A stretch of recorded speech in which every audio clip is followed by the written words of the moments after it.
Welcome back. Another episode of RX Radio. This one is, I don't know what a you made it moment would be with my job, because I don't really know what my job is. But if there was a you made it moment that I've had recently, it would be getting to talk to Mike Boyle for free.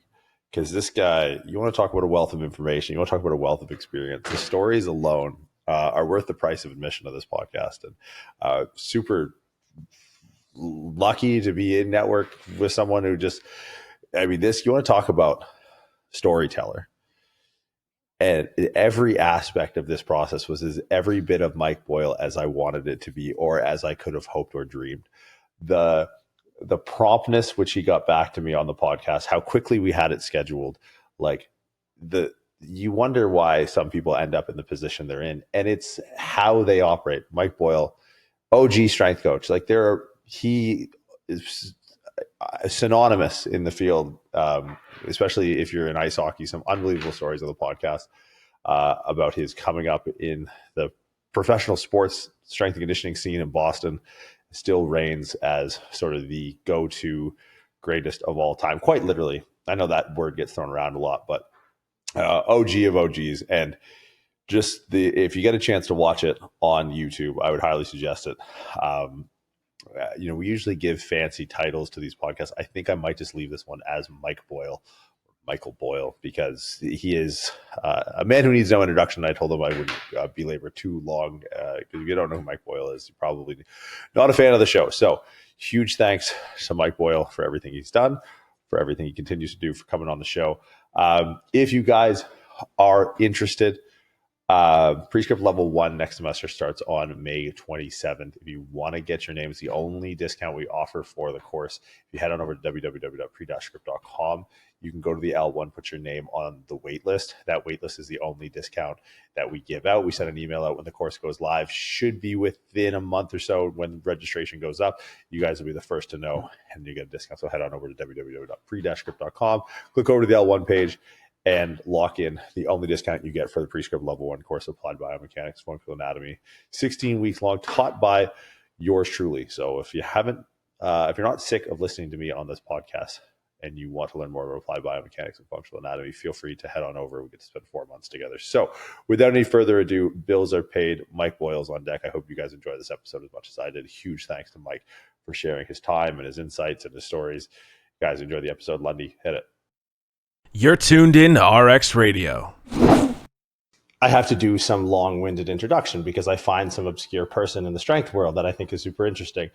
So this is nice because you're quite literally, if I had to pick a short list of people who need no introduction, it's you. So you, by proxy of the last 25, 30 years of your career, you've made this particular 10 seconds of my job very, very easy. So without further ado, so I just an initial thank you, Mike Boyle, for joining us today.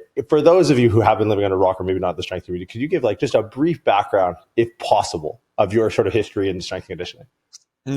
Okay, we'll try to keep that brief. I'm 64. I think I'm in my 42nd year of coaching. I graduated from Springfield College in 1981. I got my master's there in 1982.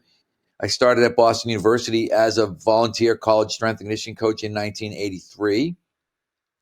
I worked in some capacity at Boston University till 2012, so I was there almost 30 years coaching. I actually I started the strength and conditioning program. We went from 600 square feet to 2,000 square feet to 7,000 square feet, and basically I went from probably one team to 3 teams to 30 teams over that time. And then during the 90s, when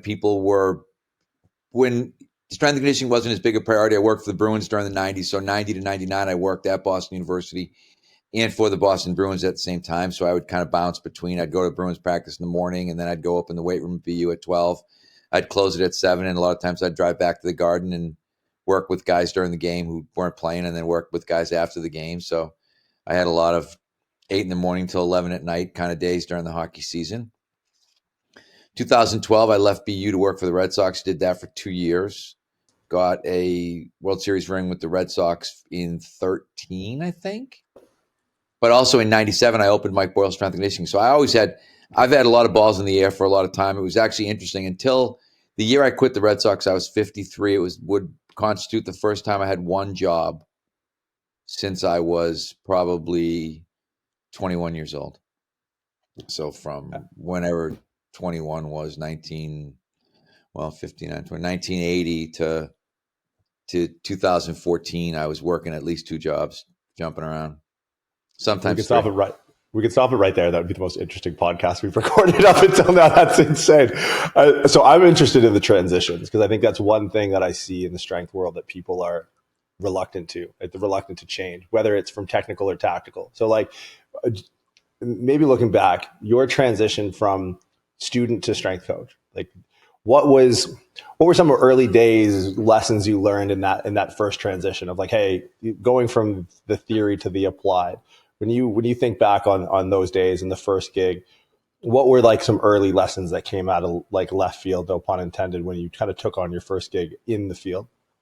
It was interesting because early on, the fact that, which will amaze people, the fact that I was a good lifter was probably what carried me in the beginning. Because when I show up at Boston University and I start working with the football players, and I look pretty much like I look right now in terms of I probably had slightly more hair, but I was still probably 180 pounds, glasses, not what you would expect your strength coach to look like. But I had been a competitive power lifter in college. I was reasonably strong. And the fact that I could go in and demonstrate, I could squat with 4 plates while I was talking to somebody and say, hey, this is how I was supposed to do this. That made an impression on guys when they looked and thought, oh, well, he's stronger than me. And he's 180 and I'm 280. So I think initially I learned that some of that stuff helps you to be credible in the beginning. And then eventually it becomes completely inconsequential because my whole career, the number of times people have come into the weight room and talked to somebody besides me is almost legendary because people just kind of laugh in terms of, no, they're always like, over there, the little skinny guy over there, the maintenance guy working on that piece of equipment. That's Mike. And so, but that was an early lesson. Hey, at some point, you have to do something that creates credibility for you, whether that is your ability to run or your ability to jump or your ability to lift. People are going to look at you and judge you, particularly in the beginning when we're talking about ground zero. These guys had never had a strength coach. The football coaches had run the program and it was straight up like old school Bill Starr, big 3, squat, bench, power clean, which again, sometimes I think it's actually not that bad, but we were able to then go in and the big thing I did is I realized you have to get organized. That's what I said to the football coaches. I went to them and said, let's say at that time we had 80 guys. I don't know how many guys we actually had, but I'll say 80.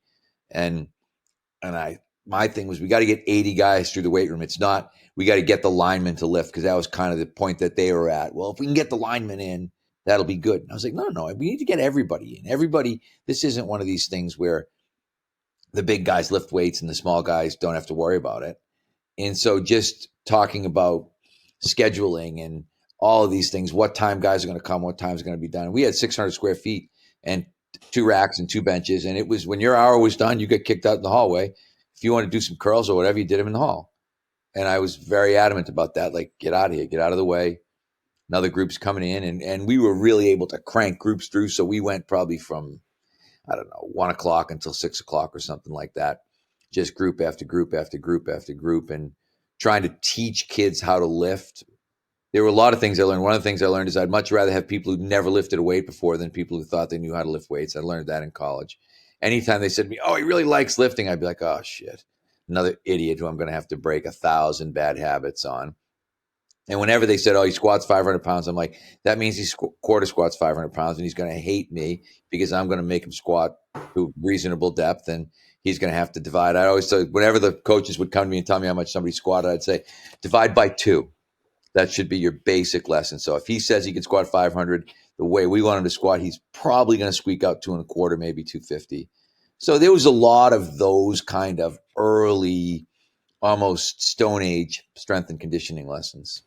Well, because you've done a handful of transitions. It'd be one just to go from student to practitioner, but going from college to professional always brings with it a certain level of complexity. When you transitioned out of the college, athlete program exclusively, and then started to get into the professional strength and conditioning world, what were like the big changes? What were the big lessons, the big takeaways there? And going from, an institution where you're going to have kids for a handful of years, you don't have to worry about contract. This is pre-portal college days. Like, that you have 4 years to develop an athlete, and you're probably going to have more blank slates than not when it comes to lifting and biases and, what they think they can lift. Do you remember early days like, oh, I'm in pro sports. This is a different beast entirely? Well, one of the big things was you're working now, you're with superstars, you're with guys you watched on TV. And in many cases, in my case, when I first started, most of them were my age. So they weren't kids. They had kids. They were men. They had jobs.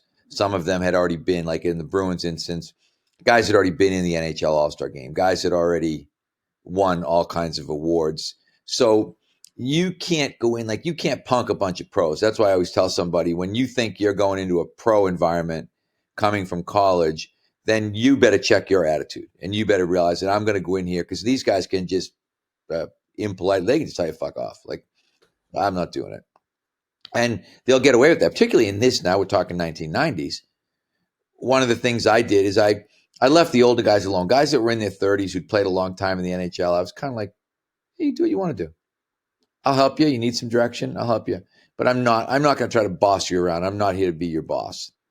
But the younger guys, I treated them like I treated my college guys, and I got our coaches on board with the fact that, hey, we've got to create good habits in these guys. We've got to make them into pros, and we can do that by – I was always really big on talking to the coaches and saying, if you support what I do, I will be really good. So I tell people all the time, in strength and conditioning, you will be as good as who you work for as much as who you work with.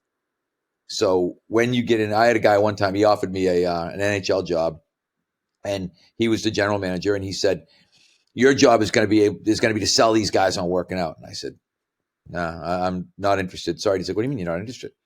I said, that's not my job. I said, that's your job. You sign players to contracts. If you can't sell them on working out, then hiring me is a waste of time. You're going to bring me in there and make me into the toothless tiger in the weight room who's supposed to convince these guys, but you're going to give them $1 million anyway. I said, that's not going to work. So I just turned the job down. I said, no, that's not the job for me. I need to be with people. And that's why I stayed with people who were really supportive. When I had the most success I had was when we were in situations where staff, the people that were in charge, really in charge, were supporting what you were doing. When I went to the Red Sox, the general manager then was a guy named Ben Charrington, who's the general manager of the Pirates now.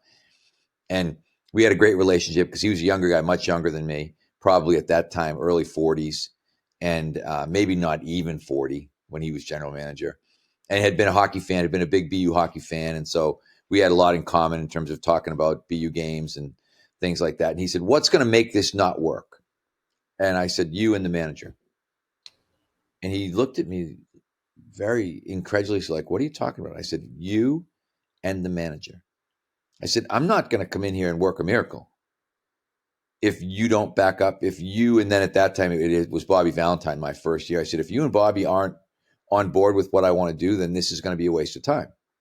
And it'll be just like it's been any other time that it's been here. I said, if I come to you and say I have a conflict with somebody and you're going to help me mediate that conflict, then we can potentially go somewhere. But if you're going to come here and say, hey, it's your job to get the guys to work out, waste of time. Now, are there any, because I mean, it's one thing to have this conversation with strength coaches in Phoenix, Arizona. Not exactly a sports town. Not exactly, you're fighting to get people in the stands. The Coyotes have been a perennial mess since their inception. You're talking Boston.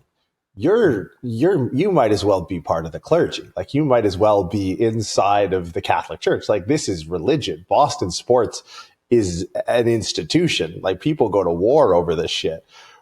Were there any athletes that jump off the page that you didn't have to sell this to? Like, are there any, either baseball, BU, hockey, Bruins, like anyone that you look back to? I was very lucky in terms of, I have right now, I was talking to somebody the other day, in my kind of roster of former players, I think I have 2 team presidents, 5 general managers, and 3 head coaches in the league right now, currently. And so most of those guys were very much on board with what I wanted them to do. Some of them were harder. Cam Neely's president of the Bruins now, and he was a tougher one because when I got there, he was whatever. He was Bobby Orr. He was Larry Bird. He was Tom Brady. Like, he was the guy. Like, if you watched Boston, I always used to joke that Cam was the kind of guy like your sister wanted to date him. Your mother loved him. He was your father's idol. You know what I mean? Like, everybody loved Cam Neely. And he had been perennially injured before I got there. And he was in a very angry place because he was seeing his career kind of circle in the drain. And it was one of these, he's the next Bobby Orr, he's the next Gord Kluzak, he's the next great Boston player whose career will be ruined by a knee injury and he'll never play again. And I got there, and I think I was just young enough and dumb enough to think, I can fix this. So I threw myself in. So my whole functional training conversion probably relates directly to Cam Neely. Because I remember our physical therapist saying he's got a patellofemoral problem. And I can remember, this will make me sound really dumb, and some people listening to this podcast will be like, wow. But the cool thing is to admit how stupid you were. But I remember thinking, patellofemoral joint. I was like, knee joint, I understand. I never really thought about the patellofemoral joint. Now, remember, this is 92, 3, something like that. And I remember thinking, I got to figure out a little bit more about this patellofemoral joint idea. So I literally threw myself into knee rehab, and I ended up with Gary Gray, of all people. Somebody said, you got to talk to Gary Gray in Adrian, Michigan. He's the guy. He's going to be the guy that's going to help you.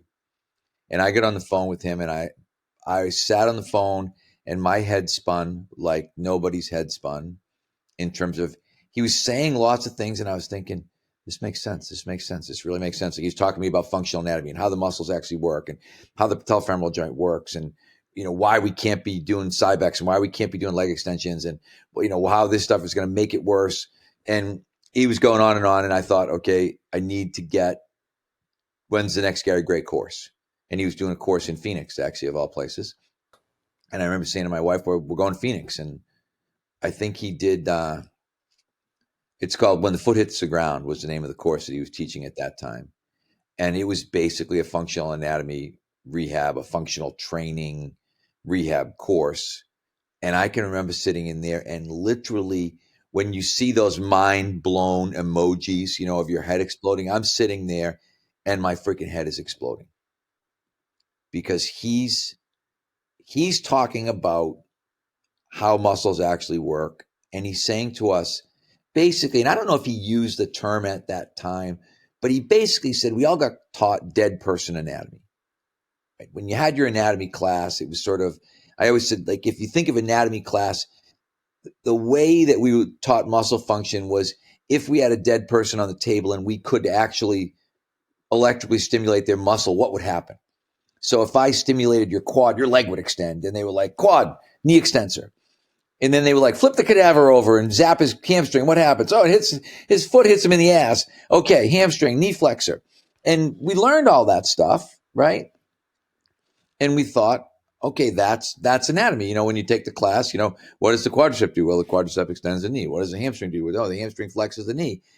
And then Gary gets up there and he said, you realize this is all bullshit, right? And he didn't say bullshit because he's a good Christian guy. He doesn't swear. But he was like, this is not real. And I use this demonstration all of the time. But he said, when you put your foot on the ground, every muscle does one thing. It prevents you from falling on the ground. He said, so all lower body musculature resists flexion on ground contact. He said, when you push off, all lower body musculature creates extension. He said, that's muscle function. And I used to always laugh. The good thing about that was that it made the anatomy test much easier. Because if someone said, what does a quad do? You could say it reduces knee, hip, and ankle flexion on ground contact. And if someone said, well, what does a hamstring do? You could say it reduces knee, hip, and ankle flexion on ground contact. And if they said, well, what does the gastroc do? It reduces, it's all of the functions are exactly the same. Every single muscle is doing the exact same thing. And then flip it around, push off, what happens? They all create extension. And they don't extend your ankle, or they don't extend your knee, or they don't extend your hip. They extend all of those joints. So he started talking about closed kinetic chain and kinetic chains and how the body works. And I mean, I went back and I was a changed man. I went back. I still remember, because I was arguing the other day about leg extensions with somebody.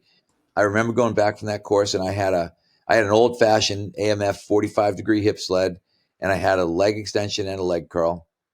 And I went to our physical education department people, and I said, do you guys want a leg press, a leg extension, and a leg curl? And they were like, yes. And I was like, how soon can you get them out of my room? And they came over the next day and they took those 3 out of there. I have not had either of those 3 since 1990, whatever, 3 or 4 when I took that class. I've not owned a leg extension or a leg curl or a leg press. And I was so happy. I was like, I got enough room. I could put another power rack in here. And that was literally, in my mind, that was the birth of this whole functional training idea. I didn't know that was what it was at the time, but that was kind of where it started. Now, stemming from Cam, which anyone who grew up in Canada or watched hockey is a household name, the coaching side is, so interpersonal, where you're dealing with so many different personalities, and training can be something almost like nutrition that people have certain proclivities to. Looking back in your career, or even now currently the guys you train, are there any stories of like, okay, this is a real coaching moment. This is a Kodak moment where this guy wants to do this weird shit. It's not harmful, so we let him do it anyways. Like, can you think of any athlete that you've had that's just like, I don't know, man, he likes to do this, we let him pull on his big toe or whatever? Most of the time, I would try to talk guys out of those things. I think I became very good at, if someone came to me with a bad idea or an idea that I didn't necessarily like, I would try really hard to convince them. So Cam was a perfect example. He didn't want to lift weights. And he looked at me one day. So he would lift weights for rehab, but he wouldn't do anything else.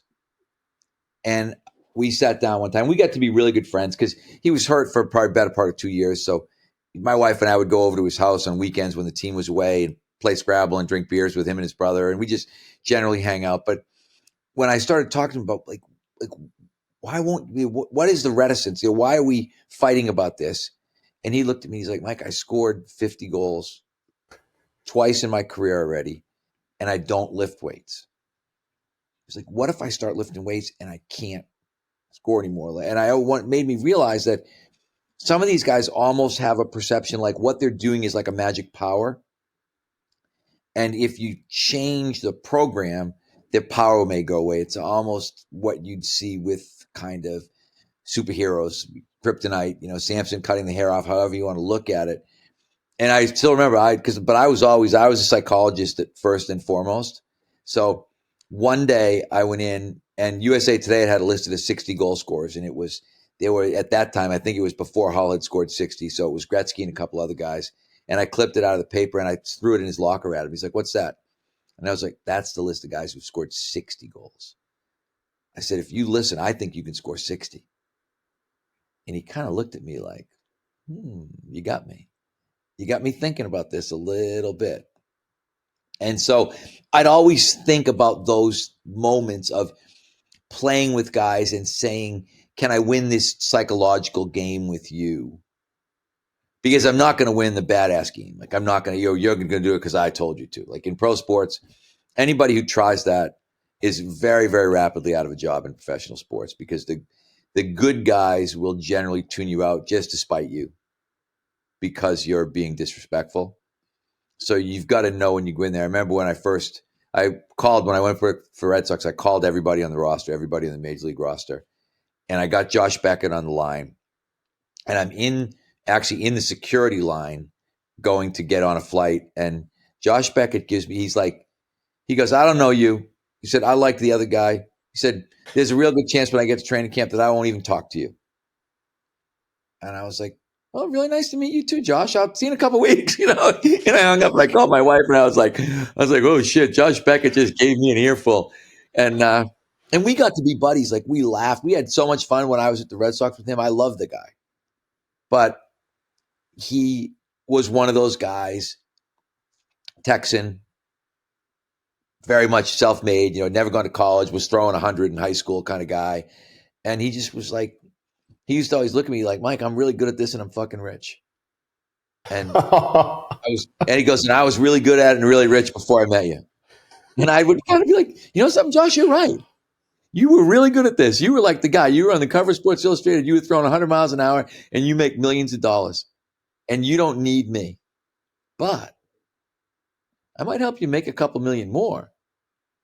And he'd kind of laugh. Like he used to give me a hard time because when I worked for the Red Sox, my kids were young and I had arranged to go home on the weekends.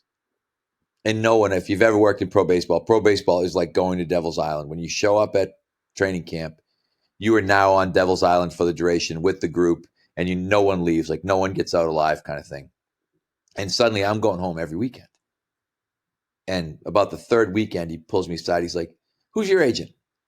I said, I don't have an agent. Why?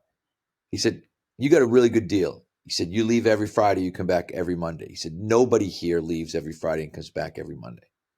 How did you get that deal? And I looked at him. I said, well, actually, I asked for your deal. I said, I asked for the deal where I worked every fifth day, and they wouldn't give me that, but they did give me weekends off. And he just looked at me. He was like, well played. And after that, it was like, it was uphill from there. You know what I mean? We would just, but it's the ability like to not take yourself too seriously. And I've seen guys get fired because, especially in our field is filled. I hope I hope you have an open-minded audience, but our field is filled with like hardos and dicks. Like it's just, there are so many narcissists who just think they're the coolest person on the planet that they're not going to succeed probably in college or in professional sports in reality because they can't get over themselves. And I mean, I'm the opposite. I'm like, when I was at the Red Sox, I'm a 52-year-old in pretty average physical condition looking guy who's suddenly showing up here and saying, yeah, we're going to do a lot of things differently. So you got to be willing to, I guess, to sell a different way. Pros is selling training, whether you like it or not, no matter how much support you get. You got to really sell your good guys to get it going. And what I did, I do think I'm reasonably intelligent. I got there. The first thing I did is I tossed myself into the injured guys. And at that time, when I got there, we had 11 post-surgical guys on the disabled list coming into spring training, which was a significant number. And I started doing one-on-one strength and conditioning with every single guy that was on the disabled list, figuring out, okay, we're going to work around your injury. We're going to figure out a way, if we had a couple UCL guys, John Lackey had a UCL, Daisuke Matsuzaka had a UCL. So we're getting them, training their other side and training their legs and figuring core exercises they can do without having to use their arm. And I'm just working my way through all these guys to the point where I had guys on the major league roster coming and saying, when are you going to make time for me? And I thought, I always tell everybody, it's the Androcles and the lion story. So if you're an Aesop's fable guy, Androcles ends up in a cave with, unfortunately, he's an escaped slave. He hides in a cave. And he can hear all kinds of crying in the cave, wailing, and he knows it's a herd animal. But he's like, I got to hide in the cave, otherwise they're going to send me back. And when he gets to the back of the cave, he sees a lion sitting there, just moaning and holding onto its paw. And he kind of looks over and he realizes the lion's got a huge thorn in its paw. And he kind of creepy crawls over towards the lion, and he reaches in and he pulls the thorn out.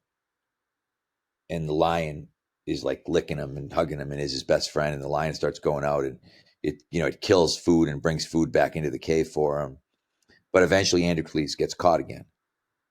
And obviously in ancient Rome, what do they do with you when they want to kill you? They throw you to the lions, right? So Androcles gets sentenced to be thrown to the lions. And he's in the middle of the Colosseum and the emperor's sitting up there in his chair, and they pull the gate up and the lion comes roaring out and hugs Androcles and starts licking his face. And the emperor can't believe, he's like, what's going on? And he pardons Androcles because somehow he has magical control of lions. But it was his lion. It was the one from the cave that they had used, and I tell people all the time, like, know who the fucking lions are. Okay? When you're in that sports world, understand who the lions are. And when you can do that, that's like with Cam Neely. I started taking care of him. He was hurt. Nobody's taking care of him. I just pick him up. He's my personal project. All of a sudden, he's healthy and he's playing, and he's back to being the man. And suddenly I am the man. Because he was the most loyal guy ever in pro sports. He was like, because everybody wanted to interview him because he's having this unbelievable comeback. And he's like, I'm not doing one interview that you're not there. So I had a friend one time call me and say, I just saw you on Czech Sport. I'm in Czechoslovakia. I have no idea what it was about, but it was you and this big guy with the medicine ball. And I was like, yeah, that was the Cam Neely rehab story in Czechoslovakia. They must have picked it up off of ESPN or something. But I was everywhere because his way of saying thank you was, no one's going to talk to me about my rehab or my comeback without talking to you also. So, I mean, people still laugh. I'm still on New England Sports Network probably once a week doing workouts with Cam Neely. It still shows up in like the documentary about him. But it was a matter of, and at that time I just knew, here's a project. Here's a guy who maybe if I can help him, it'll be a good thing. I didn't have any conception in my mind how good a thing it was going to be, that it was going to be kind of a career making moment for me, but it was. I mean, that kind of speaks to probably the most difficult transition that strength coaches have and now it seems potentially more readily accessible, whether that's true or not, is the transition into the private sector from pros. Right? People get a Div 2 job, they get a JUCO job, they get a Div 1 job, they get a pro job. But there's freedom and there's lifestyle, there's opportunity. Like, you're not checking into Devil's Island when you're on your own thing. When did that exposure, when did that realization of the demand outside of the confines of a team, when did it dawn on you that hey, I'm going to move into the private sector, I'm going to step away from pro sports? And what was that transition like? Well, it was interesting because it was much sort of, what do they say? Necessity is the mother of invention, right? So I was making probably $20,000 a year at BU. And I had this idea that I was going to train professional hockey players in the summer just to make a little bit of extra money. And I happened to that year we went to the Final Four for the first time. This is how you talk about people. So we go to the Final Four for the first time. Our captain is Mike Sullivan, who's now the Penguins coach, who's won 3 Stanley Cups. But we go to the Final Four for the first time, maybe since the 70s. I'm not sure exactly, but it had been a long time. And there's an agent, a guy named Bob Murray, who's on the flight, and he's behind me. And I tell him that I want to maybe train some AHL guys. And he kind of looked at me. I said, yeah, I said, I think what we're doing is working. I don't think NHL guys will listen to me. Do you have some AHL guys who you think have the capacity to make NHL teams? And he was like, oh, I got a bunch. So he sent me 8 guys. And interesting, talk about general managers. One of them is Tommy Fitzgerald, who's now the general manager of the Devils. But Fitzy was one of my first clients at that time. He had left school early and was an Islanders draft pick and hadn't made it right out of, I think he went 1 year at Providence and then was trying to make it in the minors. And Ken Hodge Jr., who ended up making the Bruins that year, another kid named Jeff Lazaro, who ended up making the Bruins last year. These were all people that guys sent me who hadn't made it yet in the NHL. And I think that summer, if we had 8 guys, I think 4 made NHL teams. And the next year, we went to another Final Four in 91. We went to the Final Four 9 out of 10 years in the 2000s decade. So we had a pretty good run during that decade. We won 2 national championships during that time. No, actually, we won 1. We won 95, and I think we played in 4 championship games in the 90s. But I just started training these pro guys, and all of a sudden I made an extra, say I made extra $8,000. But on top of a $20,000 salary, that was a pretty big raise. I mean, I almost increased my earnings by 50% during the course of 10 weeks or 12 weeks in the summer. And I had also, now parents were calling me about kids, and I thought, I don't want to do that. But I looked at the extra $8,000 I made and thought, geez, if I take another group of kids, maybe I can make another $8,000, and then that'll be $16,000, and then I'll have almost doubled my $20,000 salary. So the next summer, I took probably 12 pro guys and 8 or 10 high school kids. And again, those kids all did well, and those pro guys all did well. And over the course of that kind of 90s time period, I ended up at some point, I had about 120 kids training in the summer. And I had, Chris Drury, general manager of the New York Rangers. I don't make these stories up. He worked for me in the summer, training kids. So some kids can say, "Yep, Chris Drury was my trainer when we were doing summer camp at BU." But I was just hiring a bunch of the football players and hockey players, kids that I thought were responsible enough that they could kind of run a group, take them outside, put them through the warm up, bring them into the weight room. And that became Mike Boyle Strength and Conditioning. We got to about 120 kids. And I thought this isn't sustainable inside the university setting. So I kind of took the jump out in 98, I think, either 97 or 98. I said, let's go out into private business. But I didn't leave BU. I stayed. I kept doing hockey from 97 until 2012. So I would bounce back and forth. I'd go back every day for workouts, practices, games, things at BU. Now, the private sector, so far as the education business, outside of the training scope, right? Obviously, like what you guys do on the education side. Now, how has the business side evolved since stepping into it full time? Because there's a lot of intersecting factors, right? The emergence of social media, which is something that I'm always intrigued when guys with careers started before the inception of social media. Now it's kind of everywhere. What have been kind of the big transitions internally in the private sector that you've seen sort of evolve since the early days? Well, it's really interesting. One, competition.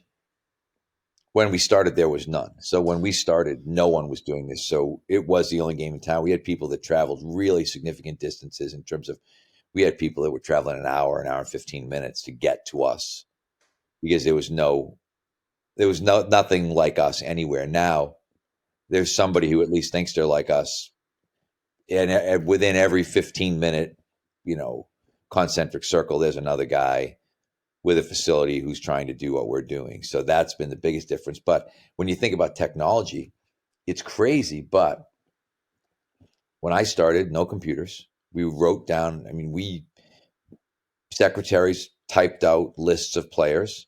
We mimeographed lists. We wrote test results on pieces of paper that had literally been run. It was even like probably pre-photocopier. Most people would be like mimeograph, but no cell phones. So, obviously no social media because there were no cell phones. So I've seen a lot over the course of that 40-year period in terms of just the general development of the field. From when I started, I think I was the only full-time strength and conditioning coach in New England. Even Boston College didn't have a full-time strength and conditioning coach. They had Division I football. They did not have a full-time strength and conditioning coach. They had a part-time guy. BU had a full-time strength and conditioning coach before Boston College did. And at that time, nobody else had a full-time strength and conditioning coach. So, and then obviously we're playing whatever FBS subdivision football, 1AA is what it was called in those days. And very few of those teams had strength coaches. Even over time, gradually that got better. But so I'd get a lot, because I did a lot of combine stuff. I had a bunch of first round picks for years. Probably had a first round pick every year for 10 years.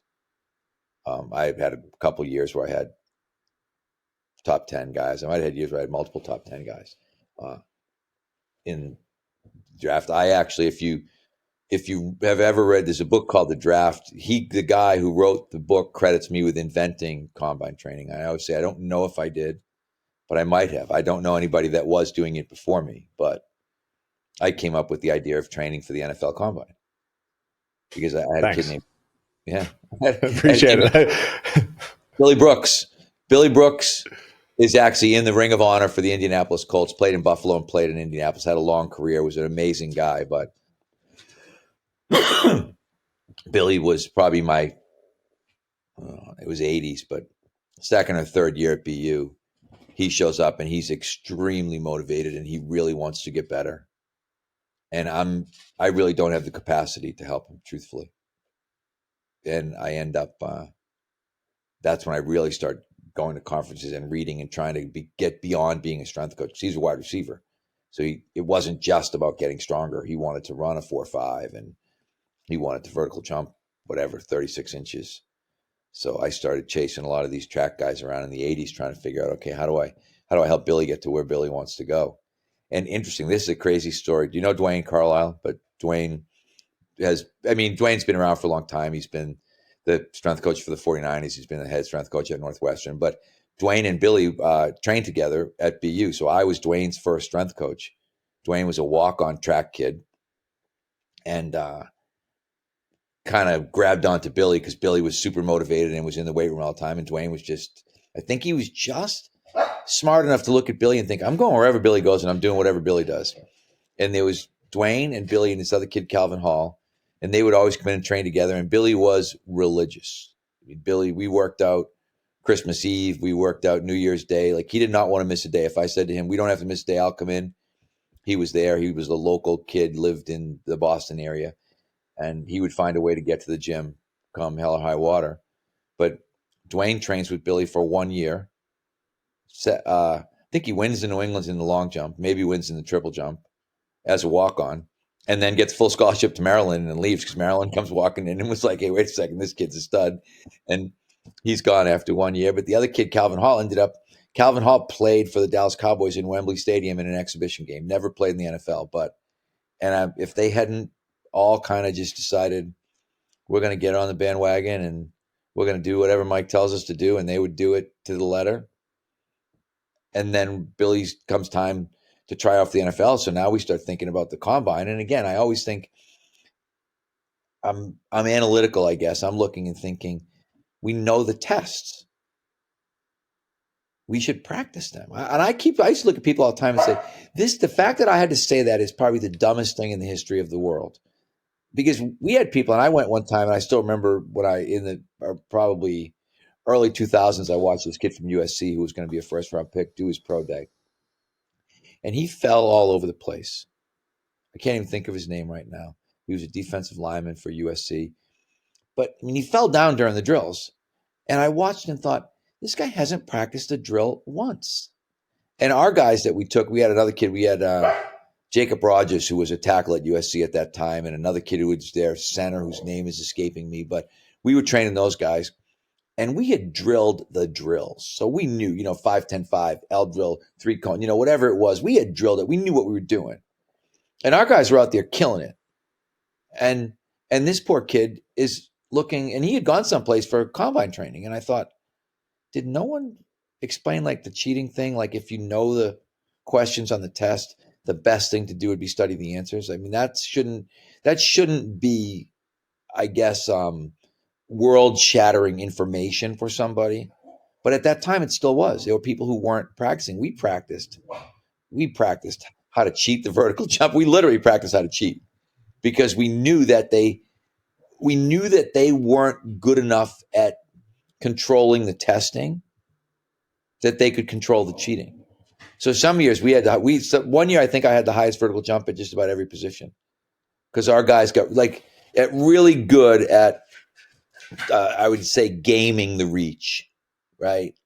I was always like, don't give it away. Don't, the standard line would always be, you don't want to win the reach, right? The reach is not an event. The reach is what gets subtracted from the touch. So you want to go you can't go in there and do this because these guys they're not that dumb. But the flip side of that is you don't have to shrug up. And we just did a lot of that stuff that people would think is kind of standard now.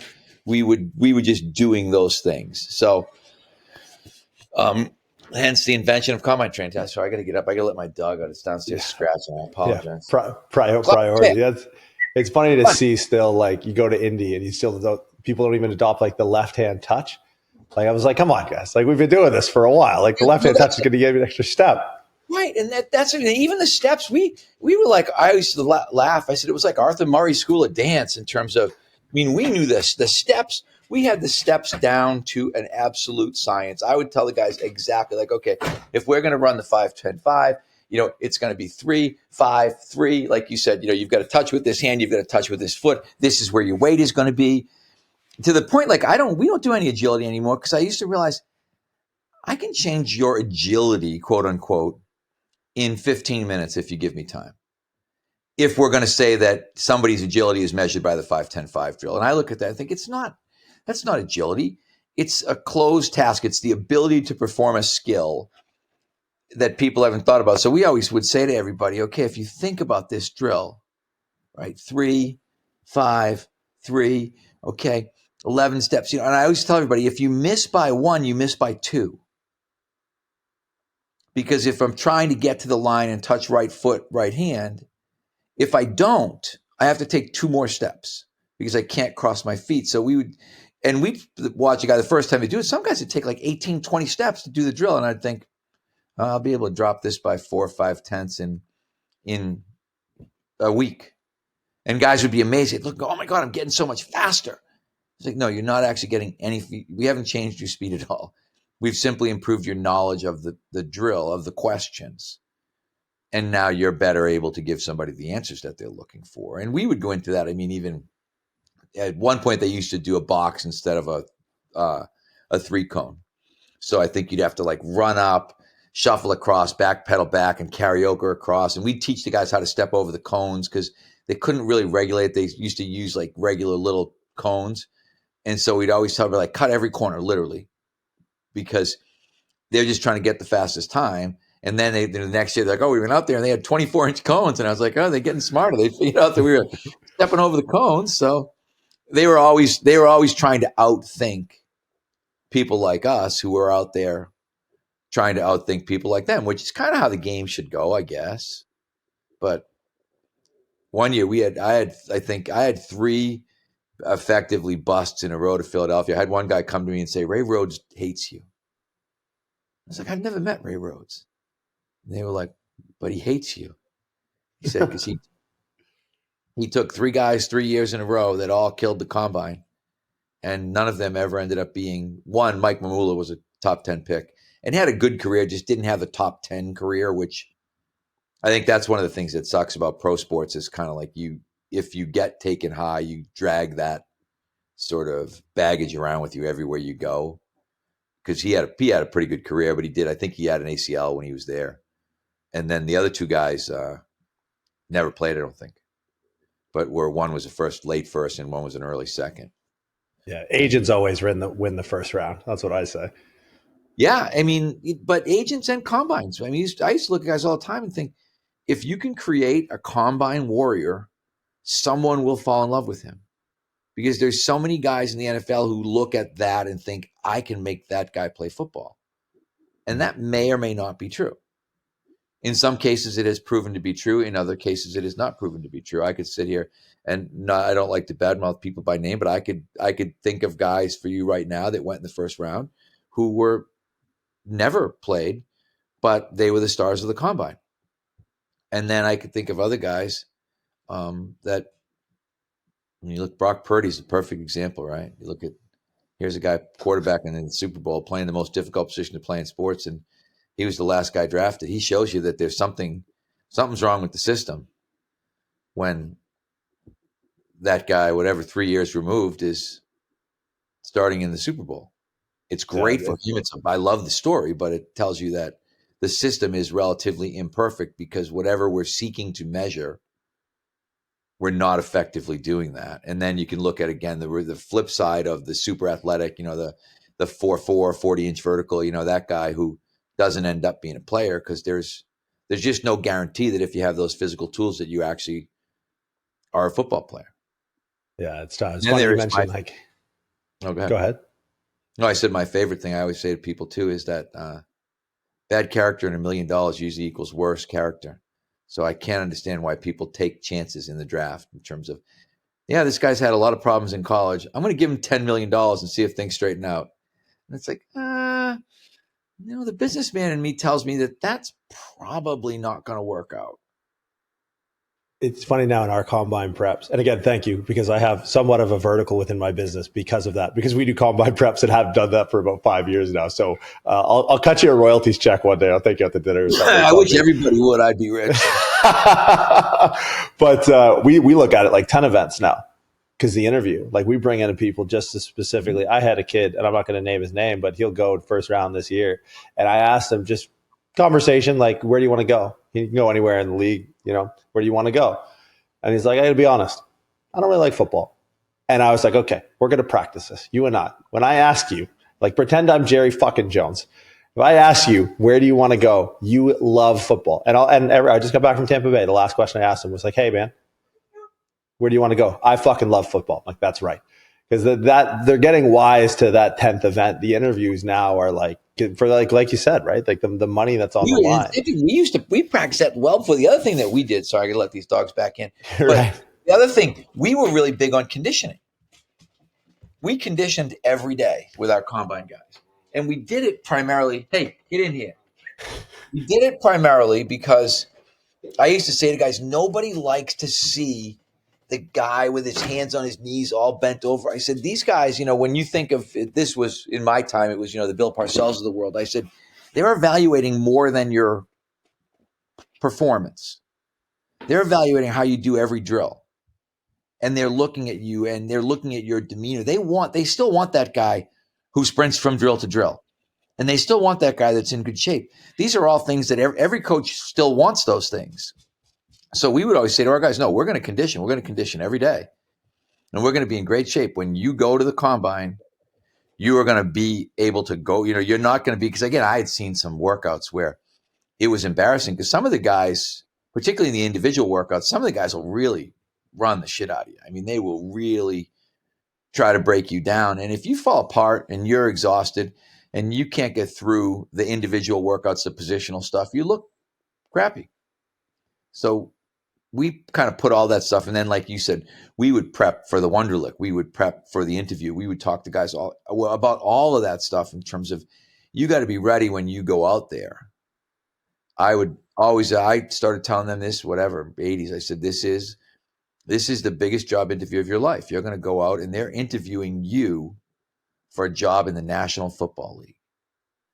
And you had better smile and you had better say, yes, sir, and no, sir, and yes, ma'am, and no, ma'am. And you'd better be a perfect gentleman because they're looking for reasons not to draft you as much as they are for reasons to draft you. The problem, I think the NFL doesn't look for enough reasons not to. I think they take way too many character risks that I think end up biting them in the ass. If it was me, again, if someone says, hey, Mike, you're the general manager now, I would, not that I'd want to have a team of Boy Scouts, but I would be very, I'd have to really have a reason to take a guy who had already had off-field problems, because I just don't think that you can generally give somebody a massive amount of money and expect things like that to get better as opposed to get better as opposed to get worse. I feel like they're just banking on the Netflix special now. Like, this guy's going to be a Netflix special. The second you give this guy $10 million, he's going to be Johnny Football in 5 years. The commoditization of the athlete. He's a perfect example. But I mean, there have been over the years, what was his name? There was the Ohio State, there was an Ohio State running back who had all kinds of problems, but they love. It's so hard to resist, I guess, the raw talent guy, the guy that just you look and think. I had a kid. This is before your time, but Eric Swan was his name. So Eric was. If you look up Eric Swan, he was the first guy, and maybe still one of the only guys who ever got drafted without playing a college football game. And he had been a non-predictor and was supposed to go to NC State. He was from North Carolina, and this local agent that I knew brought him up and signed him up for this semi-pro league, and then put this highlight reel together of him. Like, he had him covering kickoffs. He had him doing everything. He was 6'4". He was 315 pounds. And this is probably, I'd have to look up Eric's draft year, but it was probably early 90s. But he was drafted, I think he went 8th overall that year. And but people would come in and watch him work out and just be like, oh my God, this guy he's freaking, he's a 20-year-old Superman. And he's never been in a college classroom, never played a college football game. And he, again, pretty good career. I think Arizona Cardinals, if you look, I mean, probably played 6 or 7 years in the league. Again, wasn't probably what a first round top 10 draft pick, what you would want out of that, but had a very serviceable career. Now, kind of zooming out, because you've covered a lot of ground, and because you've covered a lot of ground, you've been in a lot of weight rooms, and you've been in a lot of basically every point of a strength coach when it comes to employment.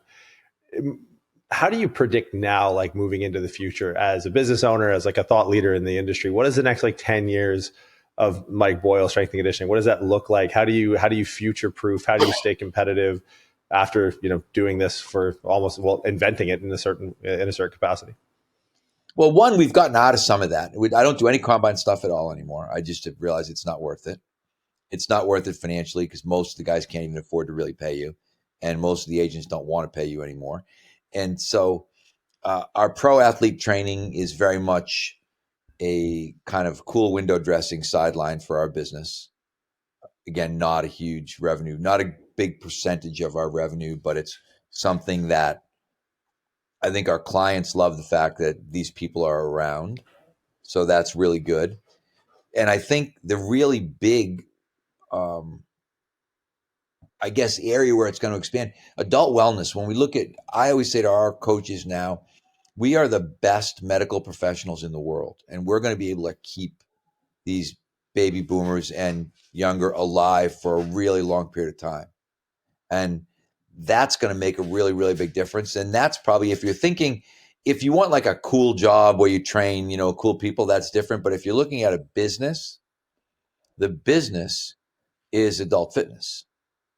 And for us, the other end of the business, our middle school business is absolutely exploding. We could probably just fill our place with middle school kids because people are looking, again, they want their kids to be active. They want their kids to be athletes.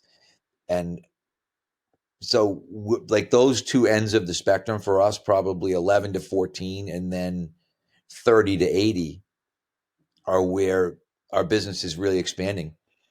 In the middle ground, you've got everybody competing for that same group of high school athlete, college athlete, pro athlete. That kind of stuff has become way more competitive. And it's almost geographical down to zip code now in terms of people think, yeah, I could go to Boyle's, but so-and-so is 5 minutes from my house and I can just go there. And the way people kind of write bios and bullshit now, everybody can say, oh, we're just as good as Boyle's. We do the same stuff that they do. And I always say everybody's bio looks like mine in terms of everybody's trained people from Major League Baseball and the NFL and NHL. And some of them, those might all be singular people, right? I gotta go check my bio after this. Yeah. But I used to always laugh because, my bio 10 years ago, 20 years ago, it is everybody's bio now. You read everybody's bio and everybody's a sought after speaker and lecturer and has trained people in every professional league and blah, blah, blah, blah, blah. And you're like, hey, there's a lot of people full of shit around here. There's a lot of people who've been doing a lot of really good things. And I think the answer is probably someplace in the middle. That's generous. So I think it's an interesting business model, and to hear that come from you, I think it should land because people, we don't have business backgrounds by vocation, right? I got into strength and conditioning because I hate math.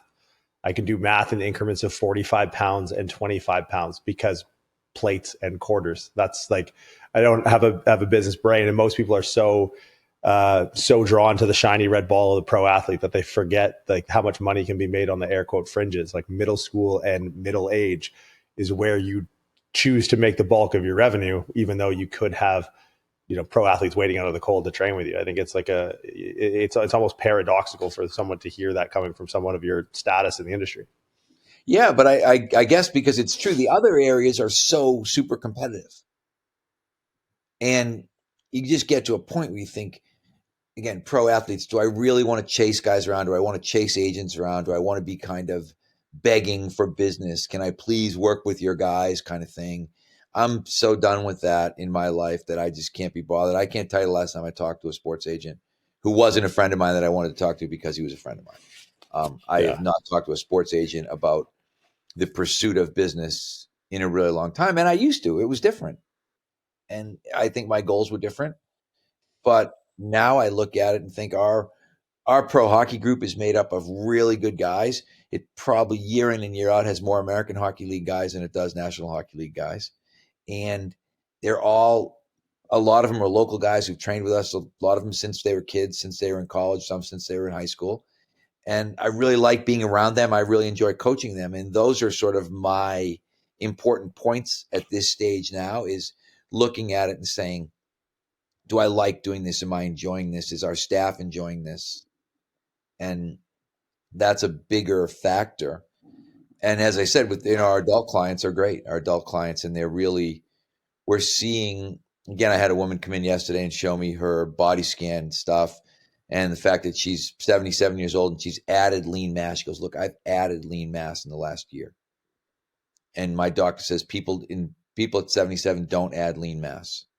She said, but I have. And I said, yeah, because you come here, because you train, because you're doing the things that you're supposed to do. And the quality of your life is going to be significantly better as a result of that. And I'm more into that part of it now than I probably ever was.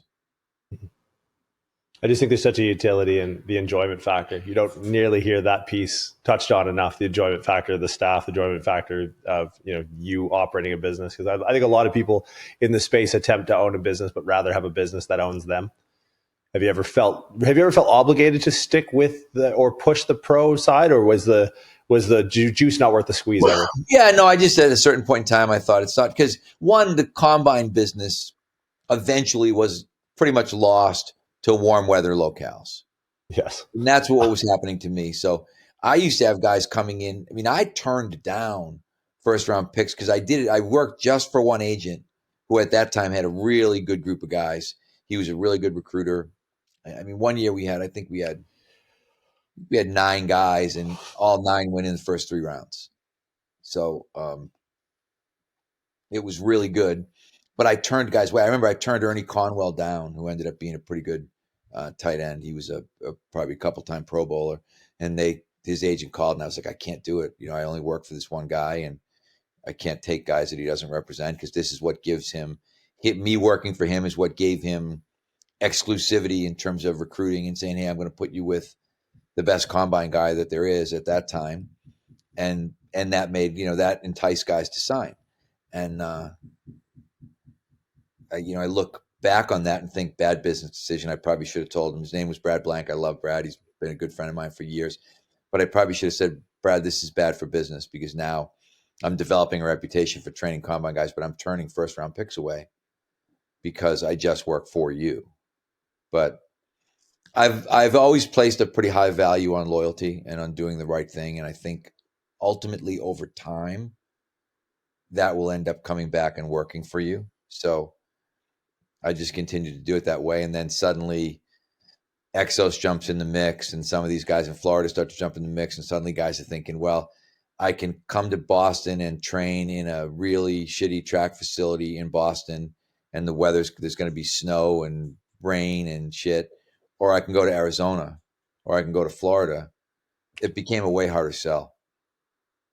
Yeah, well, there's something to be said on the loyalty side. I think you're a byproduct of the city of Boston, if I do say so myself.